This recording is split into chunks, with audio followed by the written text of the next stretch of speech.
Hello, in front of me I've got VIVO V23. In this video I'll show you how to take selfie using palm gesture. In the beginning, let's enter camera.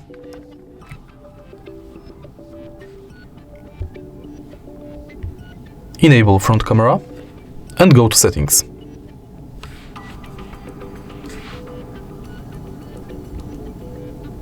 Enter shutter and enable palm.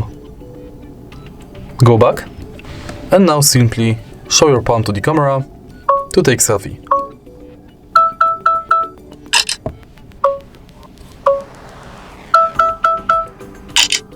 If you find this video helpful, please leave a like, comment and subscribe.